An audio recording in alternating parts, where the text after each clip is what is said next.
کی جانا میں کون بھولیا کی جانا میں کون اے بھولیا کی جانا میں کون او بھولیا کی جانا میں کون۔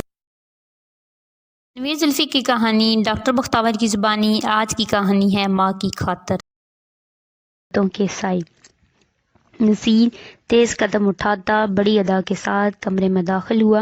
کمرے میں داخل ہوتے وقت اس کے پاؤں سے پیدا ہونے والی ہلکی سی چس نے سلیمہ کو بیدار کر دیا۔ وہ ہڑبڑا کر اٹھ بیٹھی۔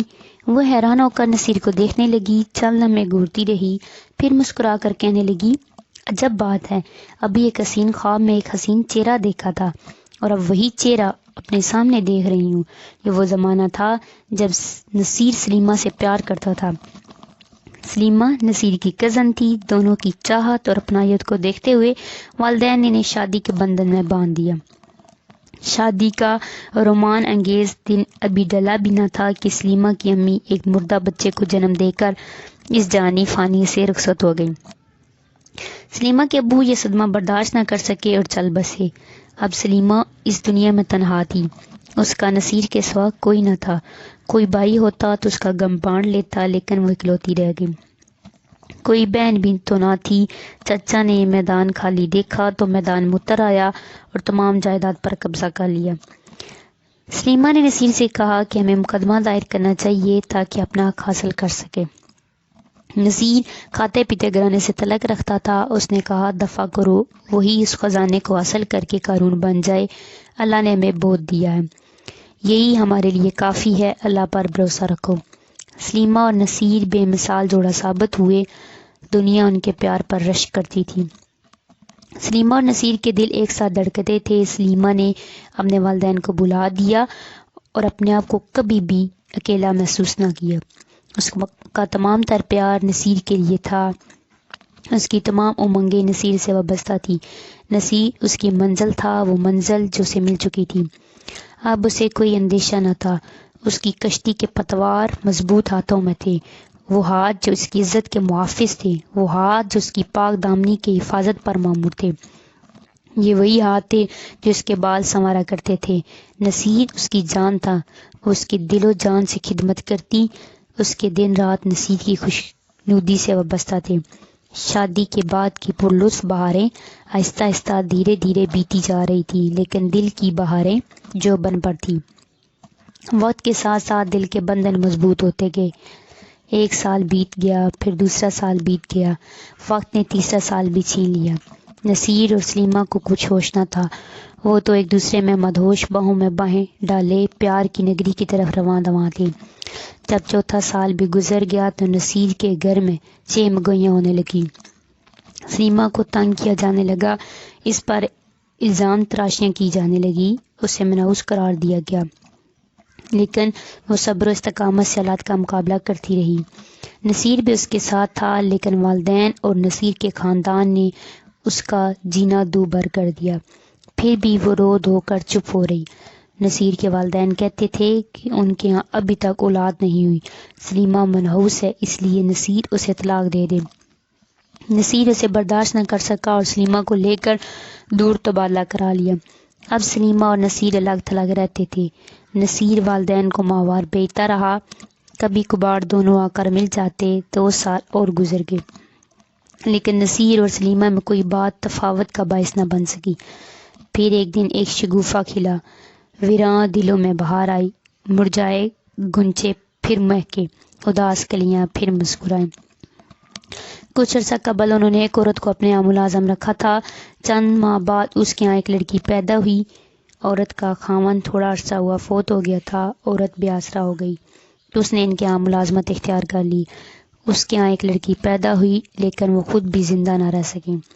چند دن بعد وہ بخار میں مبتلا ہو گئی اور اسی بخار نے اس کی جان لے لی۔ نصیر اور سلیمہ نے اس بچی کو بخوشی اپنی گود میں لے لیا۔ نصیر کے گھر والوں کو لکھا، ہمارے یہاں ایک بچی پیدا ہوئی ہے، مبارک ہو۔ لیکن نصیر کی بہن کو کسی طرح اصل صورتحال کا علم ہو گیا، پھر بھی اس نے اپنا منہ بند رکھنے کا وعدہ کیا۔ دونوں خاموش تھے کہ اب انہیں کوئی مانوس نہ کہہ سکے گا۔ سلیمہ نے بچی کا نام سمینہ رکھا تھا۔ سمینہ ذرا بڑی ہوئی تو اس نے اپنے آپ کو ایک شفیق باپ اور مشفق ماں کی گود میں پایا۔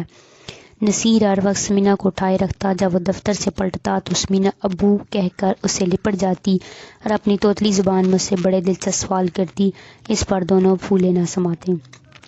سال پر سال گزرتے چلے گئے اور سمینہ نے BA کر لیا۔ پھر اچانک سمینہ کو پتہ چلا کہ اس کی ایک پھوپھی بھی ہے جو کویت میں رہتی ہے، تو وہ بہت خوش ہوئی۔ وہ اس خیال سے بھی خوش تھی کہ پھوپھی کی ایک بیٹی اس کی ہم عمر ہے، لیکن پھوپھی کی ایک طے شدہ منصوبہ لے کر آئی تھی۔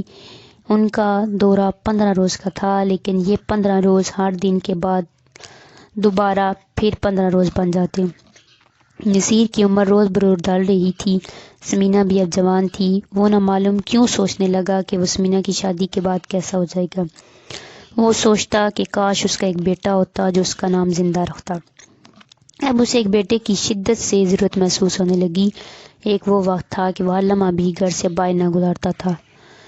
اب وہ وقت آ گیا کہ رات 2 بجے گھر آتا۔ سلیمہ اس کا انتظار کر رہی ہوتی۔ آتے ہی وہ کہتی کھانا کھا لیجئے، تو بے اعتنائی سے کہہ دیتا فلاں دوست کے یہاں سے کھا کے آیا ہوں، اب میں آرام کرنا چاہتا ہوں۔ سلیمہ پر اس کی بے اعتنائی پہاڑ بن کر گری، لیکن اس نے کچھ ضائع نہ ہونے دیا، نہ اس نے سمینہ سے کوئی بات محسوس ہونے دی۔ نصیر کی بہن نے ایک دن اسے علیحدگی میں پوچھا نصیر کیا وجہ ہے کہ تم رات دیر سے آتے ہو؟ وہ خاموش رہا۔ تب وہ بولی میں سمجھتی ہوں، اس طرح سوچنے سے فائدہ، بس جلد از جلد فیصلہ کر لو۔ ایک رشتہ میری نظر میں ہے، ادھر پھوپھی نے سمینہ کو بتا دیا کہ تم ان کی بیٹی نہیں ہو۔ سلیمہ پر برس پڑی، لیکن سلیمہ نے اسے کہا میں تمہیں ماں کی ممتا دی ہے، بتاؤ میں تم سے پیار کرنے میں کون سی کوتاہی کی ہے؟ تم میری بیٹی ہو، میں تمہاری ماں ہوں۔ اگلے دن سلیمہ جب سمینہ کو اس کے ابو کا فیصلہ سنانے گئی تو وہ خاموش لیٹی کمرے کی چھت کو گھور رہی تھی اور رو رو کر اس نے اپنی آنکھیں سرکا لی تھی۔ امی کو دیکھتے ہی وہ بولی ابو میں نے صدیوں کا فاصلہ منٹوں میں طے کر لیا ہے، یہ گھر تمہاری جنت ہے۔ اس کے گھر کے در و دیوار میرے معصوم کہکو کے گواہ ہیں، اس گھر کی ہر اینٹ میں تمہارا خون رچا بسا ہے۔ میں تمہیں اس گھر کو چھوڑنے کی اجازت نہ دوں گی، میں اس ظالم شخص سے خود بات کروں گی، میں تمہاری خاطر اپنی جان بھی قربان کر سکتی ہوں۔ یہ کہہ کر وہ اٹھی اور نصیر کے کمرے میں چلی گئی۔ سلیمہ اسے روکتی رہ گئی۔ رات کے 11 بجے تھے۔ نصیر سگریٹ منہ میں دبائے دھیرے دھیرے کش لگا رہا تھا۔ رات گئے سمینہ کو اپنے کمرے میں دیکھ کر ٹھٹک گیا، بولا آؤ بیٹی بیٹھو۔ سمینہ پھٹ پڑی، نصیر صاحب تم میری ماں کو اس گھر سے نہیں نکال سکتے، یہ گھر اس کا اپنا ہے، آپ کو بچے کی نہیں ایک نئی نویلی دلہن کی ضرورت ہے، وہ آپ کو مل جائے گی، میں اپنی ماں کی خاطر ہر قربانی دوں گی، اسے یہاں سے نہیں جانے دوں گی۔ نصیر صاحب سنیے، میں اپنی امی کے شوہر سے شادی کروں گی۔ ہاں تم مجھ سے شادی کرو گے، تمہیں ایک دلہن چاہیے۔